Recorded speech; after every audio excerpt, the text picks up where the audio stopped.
આજે કથા પ્રારંભે અણોહો અણિયાન મહતો મહિયાન એવા આપણા સૌના વાલા ઈષ્ટદેવ ભગવાન શ્રી હરિના ચરણોમાં વંદન કરીએ. સાથે જેમણે આ બોલ્યા શ્રી હરિ રે એ પદની રચના કરી છે એવા સદગુરુ પ્રેમ મૂર્તિ પ્રેમાનંદ સ્વામીના ચરણોમાં વંદન. આજીવન ભગીરથ પ્રયાસ કરી અને ગુરુકુલ ગંગાને જન જન સુધી પહોંચાડનાર ગુરુદેવ શાસ્ત્રીજી મહારાજના ચરણોમાં ભાવાંજલિ વર્ષે વંદન. આપણા જીવન નૈયાના નાવિક સમાન પૂજ્ય ગુરુ મહારાજ સદગુરુવર્ય દેવકૃષ્ણદાસજી સ્વામીના ચરણોમાં વંદન. અવનવા આયોજનોથી આપણને ભગવાનમાં જોડે છે એવા આપણા પૂજ્ય મોટા સ્વામી સદગુરુ પુરાણી શ્રી ધર્મોલ્લભદાસજી સ્વામીના ચરણોમાં વંદન. અહીંયા વિરાજમાન ચરણોમાં સંતોના ચરણોમાં વંદન કરી આપ સર્વ ભક્તજનોને પ્રણામ કરીને આજે કથાનો પ્રારંભ કરીએ છીએ. દર વર્ષે આપણા સ્વામિનારાયણ સંપ્રદાયની પરંપરા પ્રમાણે ધનુર્માસમાં વિશેષ કથા ભક્તિ એના આયોજન થતા હોય છે. આ તો આપણે સ્વામિનારાયણ સંપ્રદાયમાં આવ્યા એટલે ધનુર્માસ શું કહેવાય એ ખબર પડી. બાકી લોકમાં તો ધનુર્વાની ખબર હોય. એમાંય ગુરુકુલ પરિવારમાં આવ્યા મોટા સ્વામી જેવા સંતો મળ્યા એટલે આવા આયોજનોથી આપણે ભગવાનમાં જોડાઈ શકીએ છીએ. ગયા વર્ષે આપણે અક્ષરના વાસી વાલો આવ્યા અવની પર પ્રેમાનંદ સ્વામીના પદ ઉપર કથા સાંભળેલી. આ વર્ષે બોલ્યા શ્રી હરિ રે સાંભળો નર નારી હરિજન. પ્રેમાનંદ સ્વામીએ જ આ કીર્તન બનાવ્યું છે. આપણા સંપ્રદાયમાં ઘણા બધા કીર્તનો પ્રસિદ્ધ છે. માણકીએ ચડ્યા રે મોહન વનમાળી, અને એ તો લગભગ લગ્ન જ્યાં સુધી થશે ત્યાં સુધી આ કીર્તન તો પ્રસિદ્ધ રહેશે જ. માણકીએ ચડ્યા રે મોહન વનમાળી. સત્સંગી ભક્તોના લગ્ન થાય ત્યાં આ કીર્તન ગવાતું હોય. સર્વે સખી જીવન જોવાને ચાલો, એમ આજ મારે ઓરડે રે આવ્યા અવિનાશી અલબેલ. આ કીર્તન પણ બહુ પ્રસિદ્ધ છે. આપણે સંતો ગમે ત્યાં પધરામણીએ ગયા હોય તો આ કીર્તન બોલાય, અને મોટાભાગના હરિભક્તોને પણ આ કીર્તન આવડતું હોય. પ્રેમાનંદ સ્વામી આ કીર્તનની રચના કરી છે, પણ ત્રીજું અને ચોથું પદ છે બોલ્યા શ્રી હરિ રે સાંભળો નરનારી હરિજન, વળી સહુ સાંભળો રે મારી વાર્તા પરમ અનુપ. આ બંને પદ શ્રીજી મહારાજ બોલ્યા છે. શ્રીજી મહારાજ બોલ્યા હોય ને ડાયરેક્ટ લખાઈ ગયું હોય ઓનલાઈન કીર્તનમાં, એવા બે જ પદ છે. શ્રીજી મહારાજે ઉપદેશ આપ્યો હોય એવા તો ઘણા ગ્રંથો છે, કીર્તનો છે, પણ મહારાજે ઉપદેશ આપ્યો હોય ને તરત કીર્તનમાં વણાઈ ગયું હોય. અને મહારાજની ઈચ્છા હોય કે અમે જે કાંઈ બોલ્યા છે એનું કીર્તન બને, એવું જો કોઈ પદ હોય તો એ આ બોલ્યા શ્રી હરિ રે સાંભળો નરનારી હરિજન. આ પદમાં 9 કડી છે. તમારી પાસે કાગળ છે ને, એમાં જોયું ને તમે, 9 કડી છે. 9 છે પૂર્ણાંક છે. એટલે આમાં અધ્યાત્મની સ્વામિનારાયણ સંપ્રદાયના સારની બધી વાત આવી જાય છે. અને 9નો આંકડો સ્વામિનારાયણ સંપ્રદાય સાથે ખાસ જોડાયેલો છે, કારણ કે નોમના દિવસે મહારાજનું પ્રાગટ્ય થયું. એટલે 9 પૂર્ણાંક છે ને 9 કડીથી આ પદની રચના થઈ છે. પ્રેમાનંદ સ્વામી આ પદ બનાવ્યું છે તો એમાં શરૂઆત જ કરી છે કે બોયલા શ્રીહરિ રે. શ્રીહરિ જે કાંઈ બોયલા છે એનું આમાં અક્ષરશ વર્ણન છે. બીજું આમાં કાંઈ નથી. કોઈ ઉદાહરણ નથી, કોઈ દ્રષ્ટાંત કથા નથી. જેવું શ્રીહરિ બોલ્યા એ પ્રેમાનંદ સ્વામીએ તરત આલેખી લીધું છે. એવું આ પદ છે. એટલે મૂર્તિમંત ભગવાનના વચનો આમાં આલેખાયેલા છે. અને ભગવાનનું વચન એ જ ભગવાનનું સ્વરૂપ છે.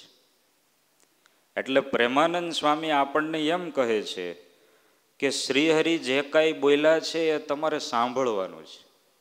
એટલે પહેલી લીટીની શરૂઆત જ ત્યાંથી કરે છે.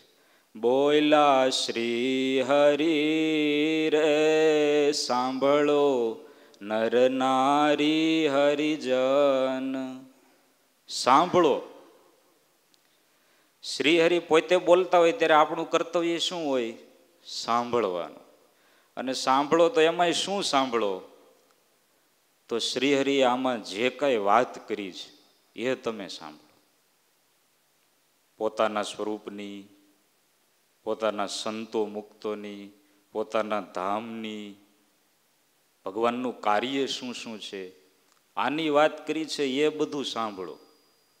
એટલે અધ્યાત્મની દ્રષ્ટિએ ભગવાનના સ્વરૂપની, ભગવાનના મુક્તોની, ભગવાનના ધામની વાત આવે તો એને કથા કહેવામાં આવે છે. એટલે પ્રેમાનંદ સ્વામી સાંભળો શબ્દથી કથાનો મહિમા સમજાવે છે કે આમાં જે કાંઈ કથા કહેવામાં આવી છે સાંભળો. કથાને શાસ્ત્રોમાં અમૃત કહ્યું છે. કથા અમૃત. અમૃત તો પૃથ્વી પર ઘણા છે. સાકર છે એ અમૃત છે, મધ છે એ અમૃત છે, ઘી છે એ અમૃત છે. પૈસા અમૃત જ છે ને? પૈસા અમૃત જ છે. ન હોય તો નાખી દેજો, અમૃત જ છે. પણ કથા કેવું અમૃત છે? વાસુદેવ મહાત્મ્ય કહે છે કથા ત્વદીયા ભવપાશ મોચન. કથારૂપી અમૃત છે, ભવપાશ બંધનનો નાશ કરે એવું અમૃત છે. કથાનો કેટલો બધો મહિમા છે. આપણા ગુરુ મહારાજ બહુ સરસ એક સૂત્ર આપે છે. જનતા જેને ચૂંટે એ સંસદમાં બેસે, અને ભગવાન જેને ચૂંટે એ કથામાં બેસે. જનતા જેને ચૂંટે એ ક્યાં બેસે? સંસદમાં.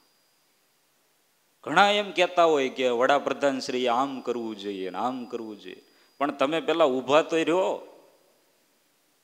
ચૂંટાવ તો ખરા. એક ભાઈ ગ્રામ પંચાયતની ચૂંટણીમાં ઊભા રહ્યા, રિઝલ્ટ આવ્યું, એક મત મળ્યો. ઘરમાં પતિ પત્ની બે જ હતા, લગભગ નેતાને આવું જ હોય. એક મત મળ્યો. ઘરે આવ્યા, આવીને એને ઘરવાળીને કહેવા માંડ્યા કે ખૂબ ખૂબ તારો આભાર, તે તો મને મત આપ્યો. એ વાત રહેવા દો કે મારે તમને એ પૂછવું છે કે તમને આજે એક મત મળ્યો એ કઈ એવી અભાગણી સ્ત્રી આપ્યો છે? કારણ કે મેં તો આપ્યો જ નથી કે. બોલો, એ કોઈકે ભૂલમાં આપી દીધું. એટલે જનતા ચૂંટે પછી સંસદમાં બેસાય, એમને તો કઈ બેસાય નહીં. વાતો થાય કે નરેન્દ્ર મોદી આમ કરવું જોઈએ, આમ કરવું જોઈએ. પણ યાદ રાખવું જોઈએ કે સીતાનું હરણ થાય પછી હરણના સીતા ન થાય. એમ વિકાસ ગાંડો થાય પણ ગાંડાનો વિકાસ ન થાય. એ સમજાય અને ધન્યવાદ. જનતા જેને ચૂંટે એ સંસદમાં બેસે, ભગવાન જેને ચૂંટે એ કથામાં બેસે. તમે અહીંયા કથામાં આવ્યા છો તો કથામાં તો સારી જ વાત થાય છે ને, તો બધા માણસો કેમ નથી આવતા? તો કે ભગવાન એની પસંદગી નથી કરી. ઉપનિષદ કહે છે યમે વે શૃણુતે તેને લભ્ય. ભગવાન જેને પસંદ કરે એને જ કથાની પ્રાપ્તિ થાય. બાકી તો અત્યારે ઘણા ગોદડા ઉઠીને સૂતા જશે ને એ સૂતા જ રહેશે 9 વાગ્યા સુધી. પણ તમને ભગવાને જગાડ્યા, ભગવાને પસંદ કર્યા એટલા માટે આવ્યા. અને દરરોજ આવી જજો, કારણ કે ભગવાન જ તમને પસંદ કરે છે. તમારે એમ માનવું આપણે સંસદ સભામાં જ બેઠા છીએ એમ, પણ બોલવાનો વારો ઓછો આવશે. ભગવાન જેને પસંદ કરે ને એ કથામાં બેસી શકે. સામાન્ય રીતે લોકમાં કથા એટલે સત્સંગ એવો અર્થ થાય છે. તમે જુઓ, કોઈ કથા સાંભળવા ગયા હોય ને તો પૂછે કે ક્યાં ગયા હતા? સત્સંગમાં ગયા હતા. કથામાં સમગ્ર સત્સંગ આવી જાય છે. તુલસીદાસજી મહારાજે કીધું છે, બિનુ હરિ કથા ન સત્સંગ.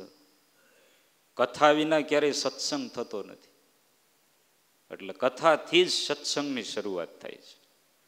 કથામાં સંપૂર્ણ ભક્તિ માર્ગ પણ આવી જાય છે. 9 પ્રકારની ભક્તિ છે, શ્રવણમ, કીર્તનમ, વિષ્ણુ પાદ સ્મરણ. એમાં શ્રવણ ભક્તિ પહેલી છે. જો કથા સાંભળવી એ પહેલી ભક્તિ, અને શ્રવણ ભક્તિ છે બીજી બધી ભક્તિનું હૃદય છે. એટલે ઇનડાયરેક્ટ રીતે એનો મતલબ એવો થયો કે કથા શ્રવણથી જ બધી ભક્તિનું પોષણ થાય છે. શરીર બહુ વ્યવસ્થિત હોય પણ હૃદય નબળું હોય તો, એટલે ભગવાનની ભક્તિનું પોષણ પણ કથાથી થાય છે. ભક્તિનું પ્રાગટ્ય જ કથાથી થાય છે. ભાગવત કહે છે, કથા શ્રદ્ધામૃત કથાયામ મેં શશ્વદ મદનું કીર્તન. મારી કથામાં શ્રદ્ધા રાખે એને જ ભક્તિનું પ્રાગટ્ય થાય છે ને એને જ ભક્તિ મળે છે. એટલે કથામાં જવાથી સત્સંગ ભક્તિ આની પ્રાપ્તિ થાય છે. વાગુદળ ગામના ભાણાભાઈ દરબાર, હવે એવા દરબાર ભાઈ, પૂળો પૂળો મૂછ્યો, આમ આંકડો ચડાવેલી, હકીકત ખોટું નથી કહેતો. એ તો આપણે તો હોય ને કેમ બતાવી, તલવાર રાખે, ઘોડા રાખે ને એવા દરબાર.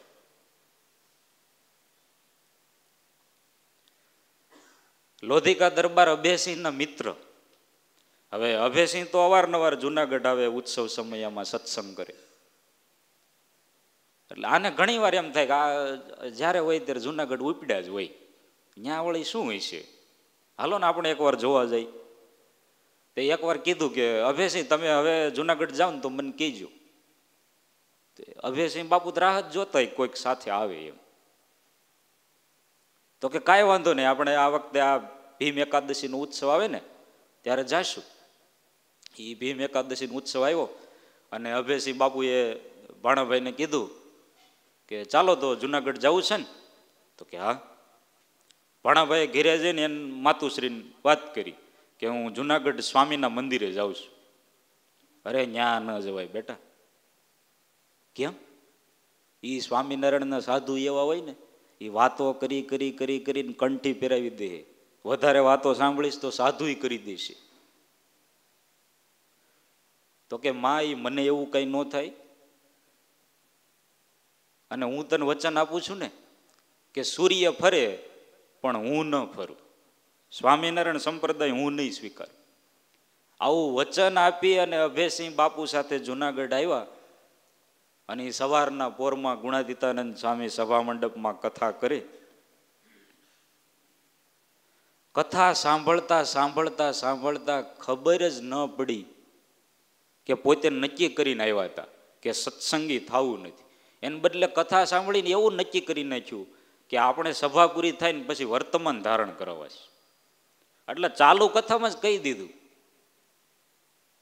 કે ભાઈ અભયસિંહ, સભા પૂરી થાય ને પછી મારે સ્વામી પાસે વર્તમાન ધારણ કરાવવા છે અને આ સ્વામિનારાયણ સંપ્રદાયના સત્સંગી થવું છે. અભયસિંહ કે પણ તમે પેલા ઘેરે પૂછ્યું છે? આ તો પ્રશ્ન હોય જ બધાને, પેલા તમે ઘેરે પૂછ્યું છે? તો કે ઘેરે તો પછી કહેવાય જાય છે જે થાય તે, પણ મારે સત્સંગી થવું છે. સભા પૂરી થઈ અને આવ્યા ગુણાતીતાનંદ સ્વામી પાસે. સ્વામી મને વર્તમાન ધારણ કરાવો, સત્સંગી થવું છે. સ્વામી કે પણ જો આમાં તો દારૂ ન પીવો, લસણ ડુંગળી ન ખાવા, અને આ બધું આમાં ઘણું હોય છે, માત્ર કંઠી પહેરવાથી કંઈ થઈ નથી જતું. અને એ તો અમે કથામાં એમ કહી કે આ સ્વામિનારાયણ સંપ્રદાય દિવ્ય છે ને ભવ્ય છે ને, પણ એમ થોડોક આકરો હોતે છે. સવારે વહેલું ઉઠવું પડે, ઠંડા પાણીએ નાહવું પડે, આવું હોતે છે બધું. 5 વર્તમાન પાળવા પડે. તો કે એ સ્વામી બધું થશે, બસ તમે હવે કંઠી પહેરાવો. કંઠી પહેરાવી, વર્તમાન ધારણ કરાવ્યા અને પછી ઘીરે આવ્યા એટલે આમ કંઠી બહાર, ગળામાં આમ દેખાય. એના માતા કે મેં નહોતું કીધું તને? સ્વામિનારાયણના સાધુ એવી વાતો કરે ને એ સત્સંગી કરી જ નાખે. તું કહેતો તો સૂર્ય ફરે નહીં, સૂર્ય ફરે પણ હું ન ફરું એમ. તો કે માં જો, હકીકતમાં હું ફેર્યો નથી, સૂર્ય જ ફેર્યો છે. અત્યાર સુધી આપણે કેવું જીવન જીવતા હતા?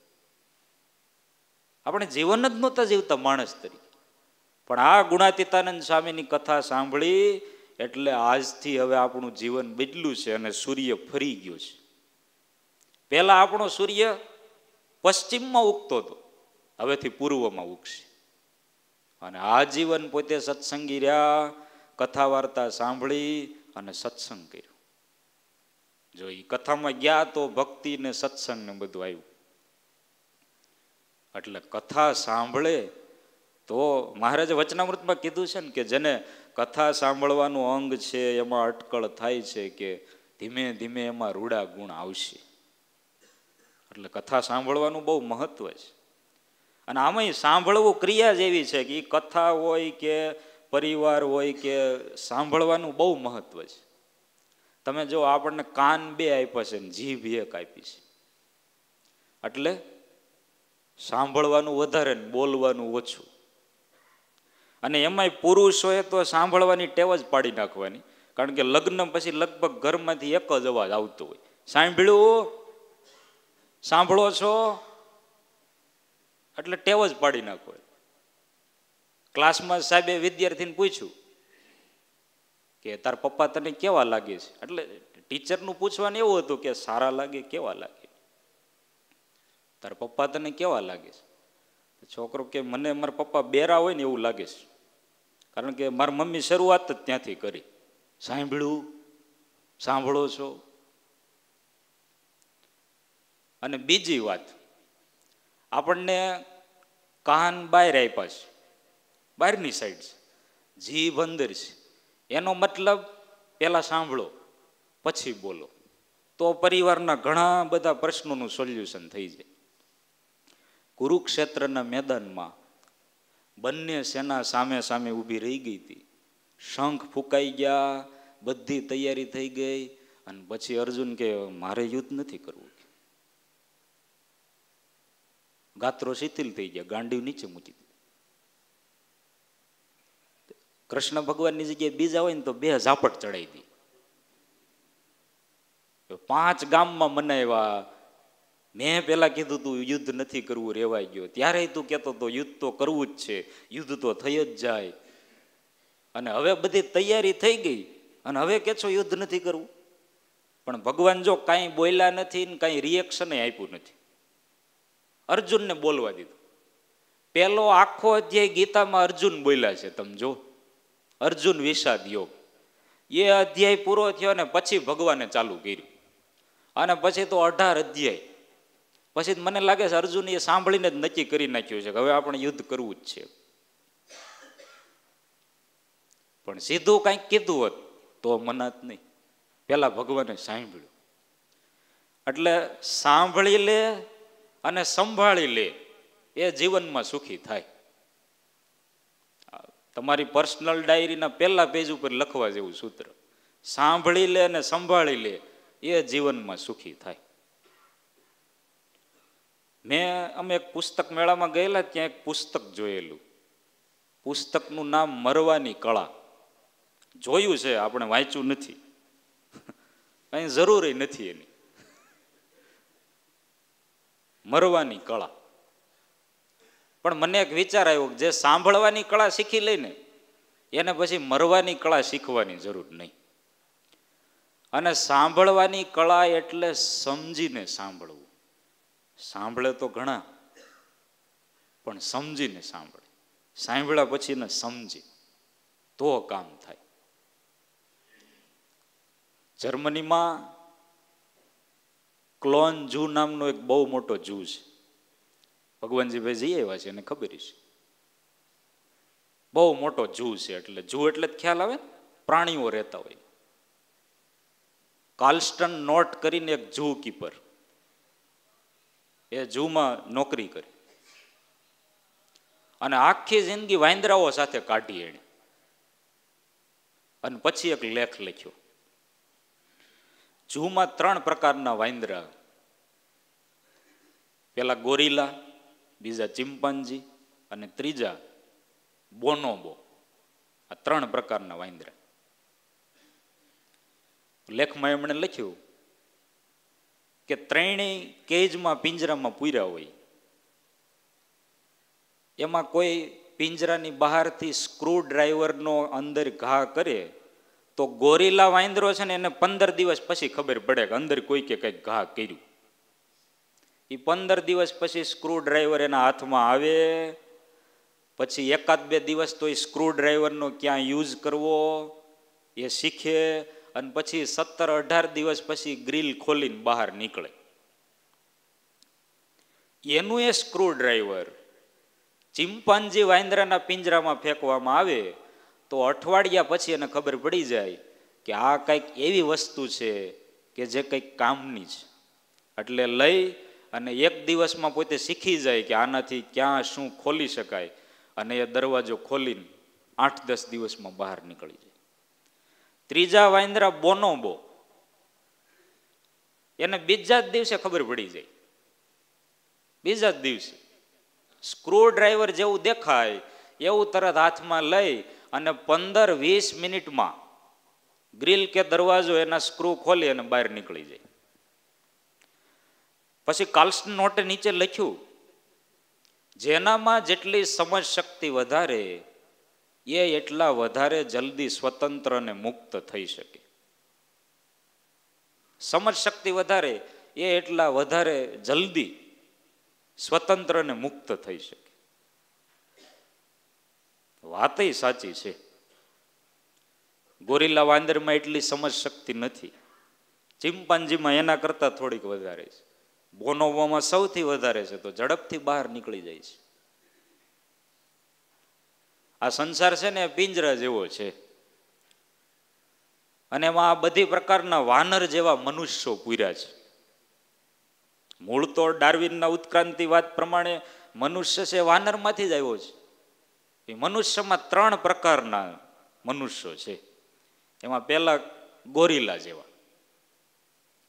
સાધુ સંતો કથારૂપી સ્ક્રૂ ડ્રાઈવર ફેંકે છે. ગોરીલા જેવા મનુષ્યો છે ને એને સમજાતું જ નથી કે શું આવ્યું. એમને સંસારમાં રચ્યા પચ્યા રહી છે. ચિમ્પાન્જી જેવા મનુષ્યો છે,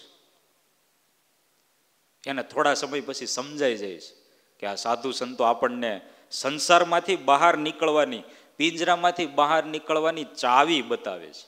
એટલે સમજીને બહાર નીકળે છે, પણ થોડીક વાર લાગે છે. ગોરીલા તો નીકળી જ નથી શકતા. પણ પહેલા નંબરના મનુષ્યો બોનોબો વાનર જેવા, સાધુ સંતો કથા વાર્તા રૂપી સ્ક્રૂ ડ્રાઈવર ફેંકે, સીધું પકડી એ કથા વાર્તાના શબ્દો જીવનમાં ઉતારી અને સંસાર રૂપી પિંજરામાંથી બહાર નીકળી જાય છે. એટલે આ ઉત્તમ પ્રકારના શ્રોતા કહેવાય. તરત સમજે, તરત વિચારે.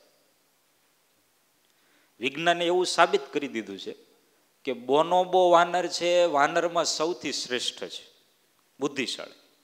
અને બોનોબો વાનર અને માણસ એમાં 94.4% જેટલું સામ્ય છે. તો ફરક કેટલો છે?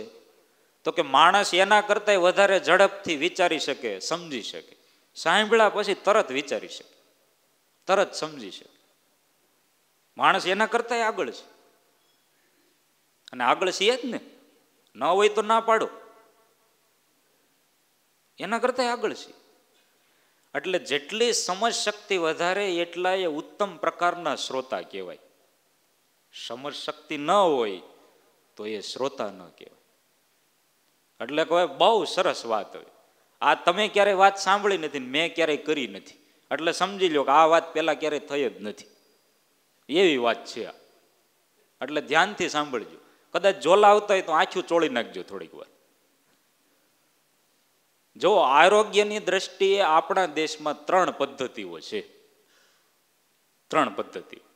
કોઈને સારું થવું હોય, માંદા જ રહેતા હોય ને સારું થવું હોય તો આરોગ્યની દ્રષ્ટિએ 3 પદ્ધતિ છે: એલોપેથી, આયુર્વેદિક અને હોમિયોપેથી. આ પ્રચલિત 3 છે. બાકી તો પછી ઘણી છે, નિસર્ગોપચાર છે, યોગા છે, આવું ઘણું છે. પછી માનસિક ધ્યાનનું આવે છે, રેકીન બધું હોય છે. પણ મુખ્ય 3 પદ્ધતિ: એલોપેથિક, આયુર્વેદિક અને હોમિયોપેથિક. એમાં એલોપેથિક પદ્ધતિ વધારે સફળ છે આપણા દેશમાં, સમાજમાં. તરત તમે સાજા થઈ જાઓ, દવા લ્યો ને તરત. આયુર્વેદિક પદ્ધતિ છે એમાં થોડીક વાર લાગે, અઠવાડિયા પછી ધીમે ધીમે ધીમે દવાની અસર થાય. હોમિયોપેથિક એમાં થાય તો થાય, નહીતર માત્ર ગળ્યું લાગે. અને એ આમ ક્યાંક ગોળી દાંતમાં હલવાઈ ગઈ હોય તો ગળ્યું ન પણ લાગે. હોમિયોપેથીની ગોળી તો ખાધી છે ને. એટલે 3 પ્રકારની પદ્ધતિ છે. એમ શ્રોતાઓ પણ 3 પ્રકારના છે. પેલા એલોપેથી, કથા સાંભળે ને તરત અસર થાય. ધારો કે હું અહીંયા વર્ણન કરું કે આ સંસાર અસાર છે અને સાધુ થઈ જવું છે, તો એલોપેથિક શ્રોતા હોય ની વૈયા જ આવે. ભલે આજે પહેલો દિવસ છે તોય એ વૈયા આવે.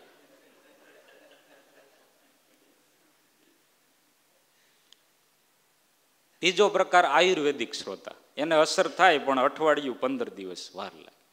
ત્રીજો પ્રકાર હોમિયોપેથી, ઘરેથી કહેતા હોય સાધુ થાવ તોય ન થાય. છોકરા મોટા થઈ ગયા ને ઘરેથી ડોશીમાં એમ કહેતા હોય કે હવે થઈ જાવ વાંધો નહીં, તો એ થાય જ નહીં, એ અસર જ ન થાય કઈ. એ ત્રીજો પ્રકાર હોમિયોપેથિક શ્રોતા. હવે પેલા એલોપેથિક શ્રોતા. એલોપેથિક શ્રોતા હોય એ કથા સાંભળે એટલે એને તરત અસર થાય, તરત સમજાય, તરત પરિવર્તન થાય. એને એલોપેથિક શ્રોતા કહેવાય. નિર્ગુણદાસ સ્વામીની વાતોમાં પ્રસંગ લખેલો છે. કંથકોટ ગામના એક ગરાસિયા, એમણે પોતાના દીકરીને સિંધમાં મુસલમાન સાથે પરણાવ્યા. હવે એ જમાનોને મુસલમાન સાથે લગ્ન કરે અને બન્યું એવું કે લગ્નના અમુક સમય પછી 1-2 વર્ષ પછી પતિ મૃત્યુ પામ્યા, વિધવા થયા, પાછા પિયર આવ્યા. પિયરમાં એમના ભાભી એટલે એને ભોજાઈ કહેવાય. ભાભીને શું કહેવાય? નણંદ માટે ભોજાઈ. એટલે એ પછી મેણા માર્યા કરે. એક તો લગ્ન થયા પહેલા નણંદ પોહાતા ન હોય, એટલે નણંદના લગ્ન ન થયા હોય અને ભાભી ઘરમાં આવી ગયા હોય તોય પોહાતા ન હોય ને એમાં તો વિધવા થઈને પાછા આવ્યા, પછી તો પોહાય જ નહીં. એટલે નણંદ એમ સારા સ્વભાવના હતા, કાંઈ પેલા બહુ હતા નહીં, પણ તોય ભોજાઈ મેણા માર્યા કરે કે તમે મુસલમાન સાથે લગ્ન કર્યા હતા અને હવે તો તમે અછૂત કહેવા હો, છતાંય તમે અમારા ઘરમાં રહ્યો, અમારા સાથે અમારે તમારા સાથે કઈ વ્યવહાર કરાય નહીં. એ એવા બધા મેણા મારે. હવે એ ભોજાઈ મેણા માર્યા હોય એ તો આપણે અહીં કહેવાય નહીં, કારણ કે આપણે તો સાધુ છીએ, કઈ ભોજાઈ તો નથી. પણ એ એવા મેણા મારે એની ભાષામાં. અને નણંદ ભોજાઈનો ઝઘડો તો ચાલ્યો જ આવે છે પહેલેથી. તમે ક્યાંય નણંદ ભોજાઈની વાત સાંભળી નહીં હોય, પણ આજે એક વાત કરું, સાંભળવી હોય તો. નહીં તમે કયો તો જ એમ. હવે નણંદ છે એ ભાઈના ઘરે ગયા તો ભાઈ તો દિવસે કામ ઉપર હોય, એટલે ભાભી હતા ઘરમાં. તો ભાભી કે બેન શું બનાવવું, ગરમ લાવવું કે ઠંડુ લાવવું? તો કે ગરમ લાવો ને. ગરમમાં શું, ચા કે કોફી? તો કે ચા લાવો. ચા ગળી લાવું કે મોળી લાવું? તો કે ગળી લાવો ને. કડક કે મીડિયમ? તો કે મીડિયમ બનાવો. એમ, સારું મીડિયમ. તો ચૂલા ઉપર બનાવવું કે ગેસ ઉપર? તો કે ગેસ ઉપર કરો ને. તો કે તપેલીમાં કરું કે તપેલામાં? તો કે તપેલીમાં કરો ને. પછી છતાંય પાછા હજી કે તપેલી કે તપેલામાં જ નક્કી થઈ ગયું. તો હવે તમે પીશો હેમાં? રકાબીમાં લેશો કે કપમાં લેશો? શેમાં પીશો? ગ્લાસમાં પીશો? નણંદ કે તમે બેસો, હું ચા બનાવી નાખું. એ મહેમાન થઈને ગયા હતા તોય એને ચા બનાવી. એટલે એ આવા મેણા માર્યા કરે. એટલે આને દીકરીને એમ થયું કે હવે આમે પતિ તો મૃત્યુ પામ્યા, અને આવી રીતે આ બધું સાંભળવું ને હેરાન થવું, એના કરતા મરી જવું સારું. શબ્દે કરીને મરી ગયા અને આખી સાખી આવે છે. કોઈ માણસને તમે એમને મારી નાખો, એને બદલે શબ્દ એવા મારો તો એ મરી જ જાય. એટલે અફીણ ઘોળીને તૈયાર કર્યું, અને બધા કોઈ વાડીએ ગયા છે ને કોઈ આમ બહાર ગામ ગયા છે, અને એકલા હતા અને પીવાની તૈયારી કરે. ત્યાં બાજુમાં એક પાડોશણ બેન રહેતા હતા. એ બેન પણ હશે.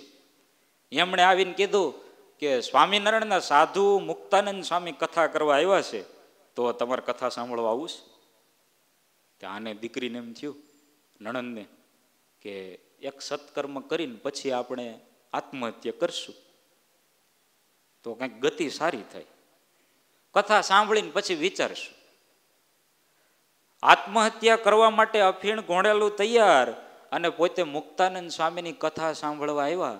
અને મુક્તાનંદ સ્વામીએ મનુષ્ય દેહની દુર્લભતાની એવી બધી વાતો કરી. આત્મહત્યા તો ક્યારેય કરાય નહીં, આત્મહત્યા કરે અને બીજી વખત મનુષ્ય દેહ મળતો નથી. અને વાત એ સાચી ને, તમને અમેરિકાના વિઝા મળે ને તમે એની સામે જ આમ ફાડી નાખો, આપે બીજી વાર આપે? આ તો મનુષ્ય દેહ, અને કેટલો કિંમતી, કરોડો રૂપિયા. એકાદ કિડની વેચો તો કેટલા આવે, અને એ એમને આપ્યો છે. આમાંથી કોઈ 1 કરોડ રૂપિયા લખાવ્યા છે જન્મ થયો ત્યારે? તો પછી એને એમને વેડફી નાખે તો ભગવાન પછી બીજી વખત મનુષ્ય દેહ આપે નહીં. મુક્તાનંદ સ્વામી આ બધી વાતો કરી, અને પછી આ સાંભળી એટલે પેલા બેન દીકરીને એમ થયું કે આ મારા માટે જ વાત કરી છે. મારે હવે આત્મહત્યા નથી કરી, મારે હવે જીવવું છે.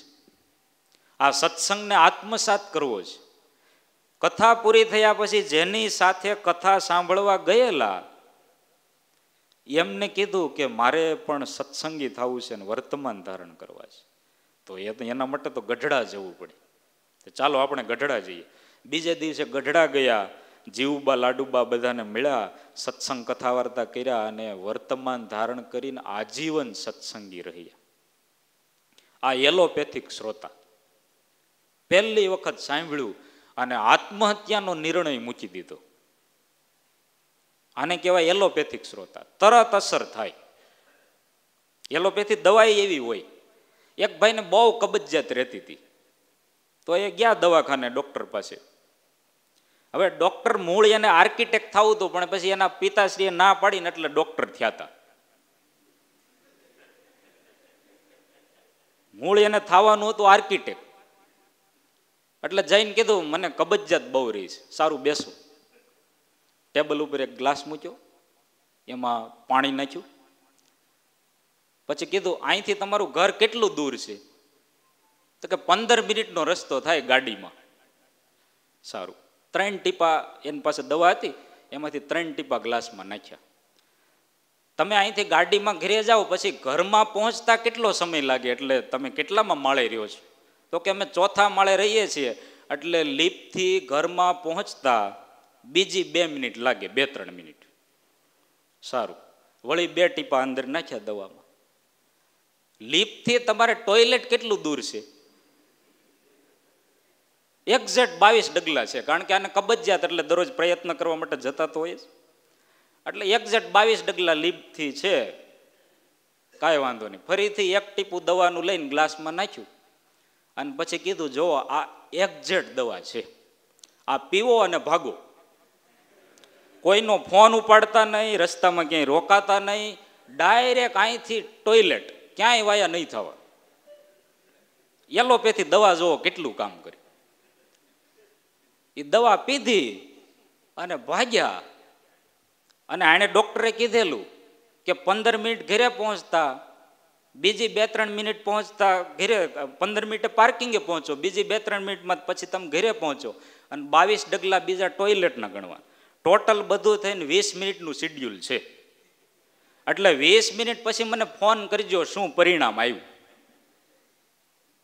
દર્દી ગયા, 20 મિનિટ થઈ, 30 મિનિટ થઈ, 1 કલાક થઈ, 1.5 કલાક થઈ, 2 કલાક, 2 કલાક પછી ફોન આવ્યો. એટલે ડૉક્ટર સાહેબ તો ખુશ હતા કે આપણી દવા કામ કરી જ ગઈ હોય એમ. પૂછ્યું બોલો કેમ થયું?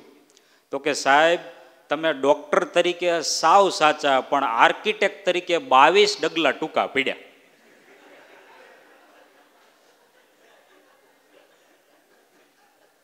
ટોયલેટ ને બદલે પાર્કિંગમાં, લિફ્ટમાં જ પેટ સાફ થઈ ગયું. અને અમારા કુટુંબે ક્યારેય ઘરે હરખું ધોયું નથી. આજે અમે લીપ ધોઈ ડોલે ડોલે. એ 2 કલાક લીપ ધોતા થઈ એટલે હવે તમને ફોન કર્યો છે. પણ તમારી દવા અસર બહુ કરે હો.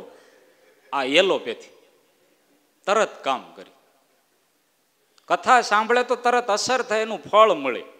આવું અસર જ ન થાય, ફળ ન મળે તો કથા શું કામ?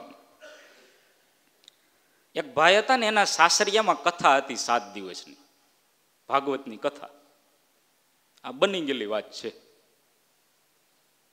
એટલે પછી જમાઈને તો આમંત્રણ હોય જ, અને નવા નવા હોય ત્યારે તો કેટલા સાચવે.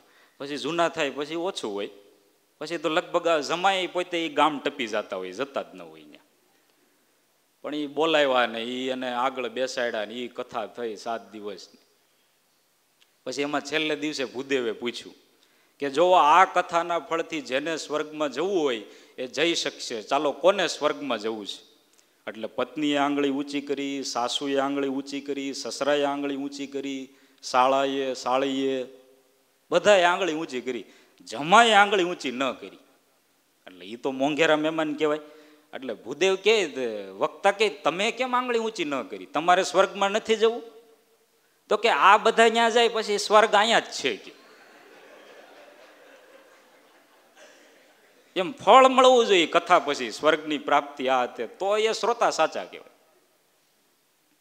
કંઈક પ્રાપ્તિ થવી જોઈએ. મધ્યના 29મા વચનાવૃતમાં શ્રીજી મહારાજ કહે છે, માર્ગે કરીને ચાલીને થાકી ગયો હોય, રોગાદિકની પીડા હોય, રાજ્ય સમૃદ્ધિએ કરીને અવરાઈ ગયો હોય, પણ કથા સાંભળવાનો પ્રસંગ નિસરે તો કંઈ થયું જ નથી. જો આ તરત અસર થઈ. એલોપેથિક શ્રોતા. સર્વશ્રેષ્ઠ શ્રોતાનું ઉદાહરણ હોય તો આપણા ગુરુદેવ શાસ્ત્રીજી મહારાજ. સ્વામીને માથાનો દુખાવો રહે અને મગજના ભાગમાં ઘણીવાર દુખાવો રહે. એટલે ટેસ્ટ કરાવવા માટે મુંબઈમાં ડૉક્ટર દલાલની હોસ્પિટલમાં લઈ ગયા. બીજા બધા ટેસ્ટ તો થયા, પણ એક ટેસ્ટ એવો કે એમાં સ્ક્રૂ હોય એ છાતીની અંદર પીલવાનો અને પછી ત્યાંથી બ્લડ લેવાનું, અને બેશુદ્ધ કર્યા વિના જાગ્રત અવસ્થામાં ટેસ્ટ લેવાનો. એટલે ડૉક્ટરને તો ખબર હોય કે આમાં ભલભલા દર્દી પછી પકડી રાખવા પડે ને કેટલી બૂમો પાડે, આખી હોસ્પિટલમાં અવાજ આવતો હોય. એટલે શાસ્ત્રીજી મહારાજને સમજાવ્યું કે હવે આવો અઘરો ટેસ્ટ છે. સ્વામી કે કાંઈ વાંધો નહીં. સ્વામી બેડ ઉપર સૂતા હતા અને બાજુમાં ભક્તિ પ્રકાશ પુરાણી સ્વામી, એને કીધું તમે વચનામૃત વાંચો. એ વચનામૃત વાંચવાની ચાલુ કર્યું. સ્વામી આંખો બંધ કરીને બેસી ગયા. ડૉક્ટર દલાલે એ મોટો સ્ક્રૂ છાતીમાં પીલો, પછી રુધિર લીધું, બધી સારવાર કરી અને પછી કીધું કે સ્વામી હવે ટેસ્ટ પૂરો થઈ ગયો. પછી સ્વામી આંખો ખોલી. ડૉક્ટર દલાલે આ ટેસ્ટ પૂરો થયા પછી સ્વામીના પગ પકડી લીધા. કારણ કે આખી જિંદગી એમણે કેટલાય દર્દીઓના ટેસ્ટ લીધેલા, પણ પહેલી વખત સ્વામીને જોયા જેણે ઊંહકારોય કર્યો નહીં. સ્વામી ગજબ કહેવાય, તમને કાંઈ પીડા થઈ નહીં, કાંઈ ચહેરા ઉપર હાવભાવ નહીં. આનું કારણ શું? શાસ્ત્રીજી મહારાજ કે વચનામૃત વંચાતું હતું ને એમાં મારું મન હતું, એટલે કેટલી પીડા થઈ મને ખબર જ નથી. આ એલોપેથિક શ્રોતા. કથાની અસર થાય. એલોપેથિક પછી બીજો પ્રકાર આયુર્વેદિક શ્રોતા. અઠવાડિયું વાર લાગે. કથા થઈ હોય તો અઠવાડિયા પછી ધીમેથી સમજાય. ખંભાતના સદાશિવભાઈ હતા, પ્રસિદ્ધ પ્રસંગ છે કે નવી એવી સરસ હવેલી બનાવેલી અને વાસ્તુ માટે આમંત્રણ દેવા માટે વડોદરા ગોપાળાનંદ સ્વામી પાસે ગયા. સ્વામી કે રોકાવ સત્સંગ કરો. 2 દિવસ થયા ને ત્યાં ઘરેથી કાગળ આવ્યો કે હવેલી સળગી ગઈ છે. ગોપાળાનંદ સ્વામી કાગળ ગાદી નીચે મૂકી દીધો. અરે એ બધી નાશવંતપણાની સાંખ્ય વિચારની વાતો કરી અને 15 દિવસ પછી કાગળ આપ્યો. એ કાગળ વાંચ્યો પછી સદાશિવભાઈ બોલ્યા કે આનો આ કાગળ જો તમે પહેલા આપ્યો હોત તો હવેલીની સાથે હુંય સળગી જાત, પણ 15-20 દિવસ તમે સત્સંગ કરાવ્યો છે એટલે હવે વાંધો નહીં આવે. જો 15-20 દિવસે અસર થઈ. ડાયરેક્ટ થયું હોત તો મેળ ન આવત. ડાયરેક્ટ એમ કીધું હોત કે તમારે હવેલી સળગી ગઈ તો કદાચ એટેક આવી જાત. પણ પેલા એટલી સંસાર નાશવંતપણાની વાતો કરી અને પછી કીધું કે હવેલી સળગી ગઈ છે. 15-20 દિવસે અસર થઈ. આયુર્વેદિક પદ્ધતિ, એમાં વાર લાગી. એક ભાઈ હતા ને એને કરોડરજ્જુનું આ બધું થોડુંક કમરનો પ્રોબ્લેમ છે એટલે બધા એક્સરે ને બધું કઢાવેલું અને એ સાથે જ રાખતા હોય. અને આમાંય તમે જો જુવાની અવસ્થા હોય ને ત્યારે સેલ્ફીના ફોટા સાથે રાખતા હોય, મોટી ઉંમરે એક્સરેના ફોટા સાથે હોય. અમુક સમય જાય પછી ફેરફાર થાય એટલે એને થોડોક આયુર્વેદમાં વિશ્વાસ એટલે એ એક્સરે ને બધું લઈને ગયા વૈદ પાસે અને જઈને એક્સરે બતાવ્યો કે જો તો આમાં કંઈક મારું થોડુંક આ નિદાન કરો ને કંઈક દવા આપો આયુર્વેદની. એટલે વૈદ હતા ને એને આમ એક્સરે જોયો આમ આયુર્વેદ પદ્ધતિથી. આમાં જે કાળું કાળું છે ને એ બધું સડી ગયું છે અને 2 ફેફસા લગભગ સડી ગયા છે. પેલા દર્દી કે આ ફેફસાનો એક્સરે નથી, આ કરોડરજ્જુનો એક્સરે છે. એ કે આ હવે લાગે છે કરોડરજ્જુનો હોય એવું. થોડીક મોડી ખબર પડી. ખ્યાલ આવે પણ વાર લાગે, સમજાય પણ થોડીક વાર લાગે. એ આયુર્વેદિક શ્રોતા. વાડા સિનોરના ખુશાલભાઈ 50 વર્ષે ઘરભંગ થયા. 50 વર્ષની ઉંમર હો, ઘરભંગ થયા અને પછી તો બધા સગા સંબંધીને હરિભક્તોને કહેવા માંડ્યા કે હવે લગ્ન નહીં કરતા હો. તો કે તમે ના પાડો છો પણ મારે તો લગ્ન કરવા છે. એ કે ના ના હવે લગ્ન નહીં કરતા, આમાં પડ્યા જેવું નથી. તો કે ના મારે તો લગ્ન કરવા છે. છતાંય બધા કે રહેવા જો લગ્ન કરવામાં તમે. અને એ બધા જાણી ગયા છે. એક જગ્યાએ ગરોળીની હરાજી થતી હતી. ગરોળીની કોઈ કે 20,000 ને, કોઈ કે 50,000 ને, કોઈ કે 60,000 ને. એમાં એક પોલીસ ઇન્સ્પેક્ટર સાહેબ નીકળ્યા. હરાજી ગરોળીની ને એમાં 60,000 રૂપિયા. એક જણાને પૂછ્યું પાછળથી, ગરોળીના એટલા બધા રૂપિયા હરાજીમાં, આમ કેમ? પેલા ભાઈ કે આ ગરોળી એક જ પ્રાણી એવું છે કે એનાથી સ્ત્રીઓ ડરે છે. ઇન્સ્પેક્ટર સાહેબ કે આપણા 1 લાખ. ગરોળી લઈ ગયા ઘરે, બોલો. એટલે બધાય ના પાડે, બધા સગા સંબંધી હરિભક્તો તમે રહેવા દો. તો કે નહીં મારે તો લગ્ન કરવા જ છે. હરિભક્તો કે એક કામ કરો, આપણે ગોપાળાનંદ સાહેબ પૂછીએ પછી તમે લગ્ન કરજો. ઉમરેઠ આવ્યા ગોપાળાનંદ સ્વામી, ઉમરેઠમાં વિરાજમાન આવ્યા બધા. અને હરિભક્તોએ વાત કરી કે આ ખુશાલભાઈ 50 વર્ષની ઉંમર, હવે ઘરભંગ થયા અને એમને બીજા લગ્ન કરવા છે. ગોપાળાનંદ સ્વામી કે આ ઉંમરે હવે એ હોય આ બધું? તો કે સ્વામી તમે ના પાડો પણ મારે ઈચ્છા છે એનું શું કરવું?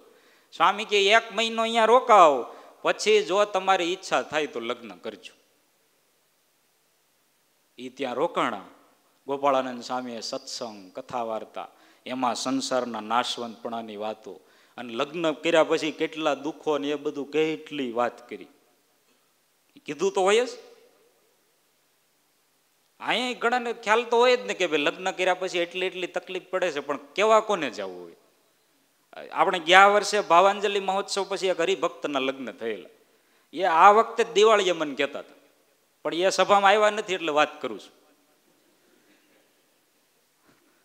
આ વખતે જ હમણાં દિવાળી પહેલા એ કે સ્વામી મેં ક્યારે લગ્ન કર્યા, કઈ રીતે લગ્ન કર્યા, એમાં કયો કયો વિધિ થયો, આ બધું મને યાદ છે, પણ લગ્ન શા માટે કર્યા ને હજી યાદ નથી આવતું. શા માટે લગ્ન થઈ ગયા એ ભૂલાઈ ગયું સાવ. એટલે ખ્યાલ તો હોય. એમ ગોપાળાનંદ સ્વામી બધી એને વ્યવસ્થિત વાત કરી કે જો તમે લગ્ન પહેલા એટલું ભગવાનનું ભજન કરતા, લગ્ન પછી આવી રીતે થયું, અને હવે તમારે 50 વર્ષ તો જતાય રહ્યા, હવે ભગવાનનું ભજન કરી. 1 મહિના સુધી વાત કરી અને પછી ખુશાલ ભટ્ટ, ખુશાલભાઈ સામેથી બોલ્યા, સ્વામી હવે મારે લગ્ન કરવા નથી, હવે ભગવાનનું ભજન કરવું છે. અસર થઈ પણ 1 મહિના પછી. આ આયુર્વેદિક શ્રોતા. હવે ત્રીજા પ્રકારના શ્રોતા, હોમિયોપેથી શ્રોતા. એ વાત કરીને પછી આપણે પૂરું કરી દઈશું કે કાલે રાખવું છે. હે, હોમિયોપેથી શ્રોતા પૂરું કરી દઈએ થોડુંક જ, કારણ કે એમાં કંઈ સમજાય એવું જ ન હોય. હોમિયોપેથી શ્રોતાને કંઈ સમજાય જ નહીં, એલોપેથીને તરત સમજાય, આયુર્વેદિક શ્રોતાને થોડા સમય પછી, હોમિયોપેથીમાં સમજાય નહીતર સમજાય જ નહીં. ગુણાતીતાનંદ સ્વામીની વાતોમાં ઉદાહરણ આવે છે. ગોંડલના હઠીભાઈ મુક્તાનંદ સ્વામી પાસે કથા સાંભળવા આવે, સત્સંગ કરે, પછી અવારનવાર કથા સાંભળવા જાય. એટલે કોઈએ કીધું, હઠીભાઈ તમે હવે એટલા સમયથી કથા સાંભળવા આવો, હવે તો સત્સંગી થાઓ, વર્તમાન ધારણ કરો. તો કે સ્વામી કથા કરે પણ મન સમજાતી નથી, કે સમજાય પછી હું સત્સંગી થાવ. અને લખ્યું છે કે 12 વર્ષ પછી સત્સંગી થયા, 12 વર્ષ પછી સત્સંગી થયા, એટલે બહુ સમય લાગે. એ હોમિયોપેથી પદ્ધતિ એટલી અઘરી છે, અને હોમિયોપેથી શ્રોતાએ સમજવા બહુ કઠણ, એને સમજાવવાય કઠણ, કારણ કે હોમિયોપેથિક પદ્ધતિ એટલી અઘરી છે. એમાં તો પેલા નિદાન કરતા જ વાર લાગી. એક દર્દી હતા ને, એને ડાયાબિટીસ, એટલે પછી હોમિયોપેથિકના દવાખાને ગયા. હવે અહીંયા બન્યું એવું કે ડૉક્ટરને બધી દવા પૂરી થઈ ગયેલી હોમિયોપેથિક, એટલે પછી થર્મોકોલની ગોળીઓ ભરી દીધી, એ એના જેવી જ આવી.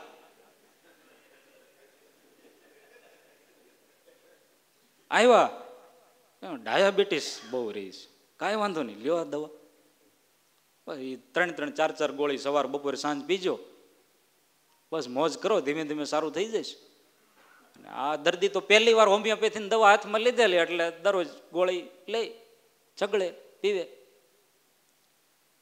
થોડા સમય પછી દવાખાને ગયા, પણ એ દવાખાનું બંધ હતું, એટલે પછી બીજું હોમિયોપેથીનું દવાખાનું ગોઈતું. અને ત્યાં ગયા ને કે ભાઈ મારે ડાયાબિટીસ છે, અને એક ડૉક્ટરે દવા આપેલી પણ એ પૂરી થઈ ગઈ છે, તો તમે દવા આપો. એટલે આણે ઓરિજિનલ જે દવા હોય એ આપી, અને એ ઘરે લઈને આવ્યા અને પીધી, તો આ તો ગળી લાગી, મુખવાસ ખાતા હોય એવું લાગે જમ્યા પછી. આને એમ થયું પહેલી દવા મોળી ને આ ગળી, આવું કેમ?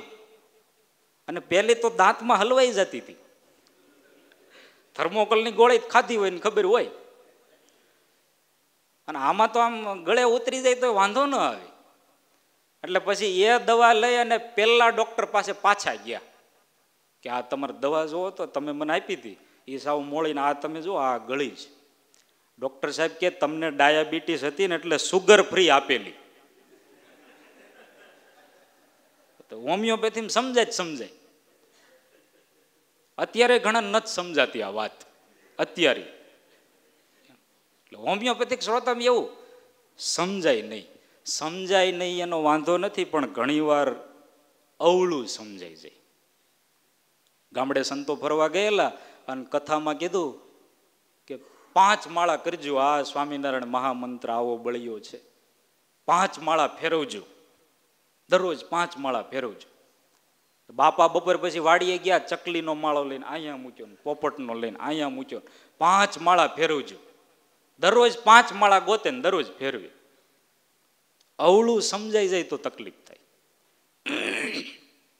એક સત્ય ઘટના, શોર્ટ એન્ડ સ્વીટ,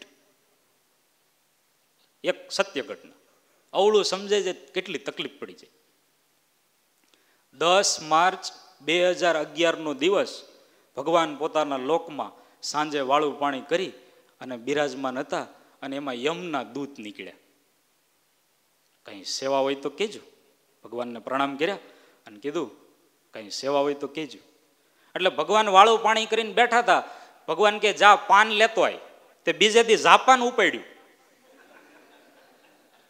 પાન લાવવાનું કીધું તો બીજે દી જાપાન ઉપાડ્યું. તારીખ તમે જોઈ લેજો, 11મી માર્ચ 2011 સુનામી આવેલું જાપાનમાં. સાવ સાચી વાત છે. પાન લાવવાનું કીધું તું ને જાપાન ઉપાડ્યું. એટલે ન સમજાય તો વાંધો નહીં, પણ અવળું સમજાઈ જાય તો તકલીફ પડે. અને નથી સમજાતું, કથામાં વાત આવે છે, ભગવાનના મહિમાની વાત આવે છે, જીવન જીવવાની વાત આવે, છતાંય નથી સમજાતું તો એ શ્રોતાની ક્યાંક ખામી છે. કારણ કે આપણે આજે કથામાં બે ઉદાહરણ આવ્યા. કંથકોટના ગરાસિયાના દીકરી એમણે મુક્તાનંદ સ્વામી પાસે કથા સાંભળી, ગોંડલના હઠીભાઈએ મુક્તાનંદ સ્વામી પાસે કથા સાંભળી. પણ પેલા દીકરીને એક દીમાં સત્સંગ થયો અને હઠીભાઈને 12 વર્ષે સત્સંગ થયો. કારણ શું? શ્રોતામાં ખામી છે, સમજવામાં ખામી રહી જાય છે. ખામી શું રહે છે? ગોપાળાનંદ સ્વામી એમની વાતોમાં કહે છે, ચંદ્રમાં જેમ દરરોજ રાહુએ ગળ્યો થકો ઉગે છે ને આથમે છે, એવી રીતે શ્રોતા જ્યારે દેહાભિમાન રૂપ દોષો એણે ગળ્યો થકો કથા સાંભળે છે ત્યારે એને કંઈ સમજાતું નથી અને પરિવર્તન થતું નથી. એટલે હોમિયોપેથી શ્રોતા છે એને સમજાય નહીં. એટલે આ 3 પ્રકારના શ્રોતા, એમાં તમને ક્યાં ગમ્યા? એલોપેથિક શ્રોતા સર્વશ્રેષ્ઠ. વાત સાંભળે, કથા સાંભળે, તરત સમજાઈ જાય, જીવનમાં ઉતારી અને તરત પરિવર્તન થાય. એવા એલોપેથિક શ્રોતા બની અને કથા સાંભળે તો અસર થાય. અને એવા એલોપેથિક શ્રોતાને લક્ષમાં રાખીને પ્રેમાનંદ સ્વામી પહેલી કડી લખે છે, બોયલા શ્રી હરિ રે સાંભળો નર નારી હરિજન, મારે એક વાર તારે સહુને. સહજાનંદ સ્વામી મહારાજની જય.